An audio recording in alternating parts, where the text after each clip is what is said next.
Boost اور knowledge کے ناظرین السلام علیکم۔ حضرت جنید بغدادی اور کمزور پہلوان کا واقعہ۔ حضرت جنید بغدادی اپنے دور کے نام گرامی شاہی پہلوان تھے۔ ان کے مقابلے میں ایک دفعہ انتہائی کمزور اور لاوارث شخص آ گیا۔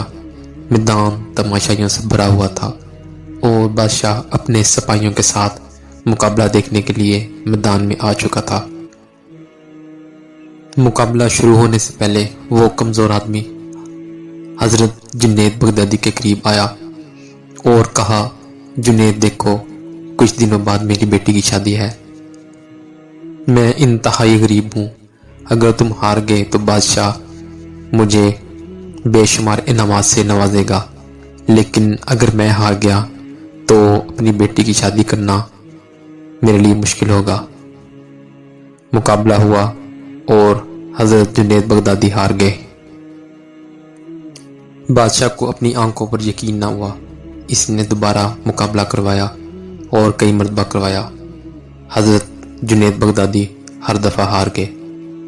بادشاہ نے سخت غصے میں حکم دیا، جنید بغدادی کو میدان سے باہر جانے والے رستے پر بٹھا دیا جائے اور سارے تماشائیوں کو حکم دیا کہ جو بھی باہر جائے وہ جنید بغدادی پر تھوکتا ہوا جائے۔ حضرت جنید بغدادی کی انا خاک میں مل گئی، لیکن ان کی ولایت کا فیصلہ قیامت تک کے لیے آسمانوں پر سنا دیا گیا۔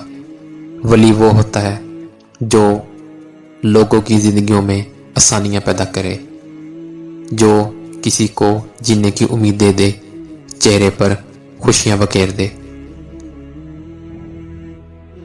ایسی مزید ویڈیوز دیکھنے کے لیے ہمارے چینل کو لائک اور سبسکرائب کریں۔ اپنا بہت سا خیال رکھیے گا۔ اللہ حافظ۔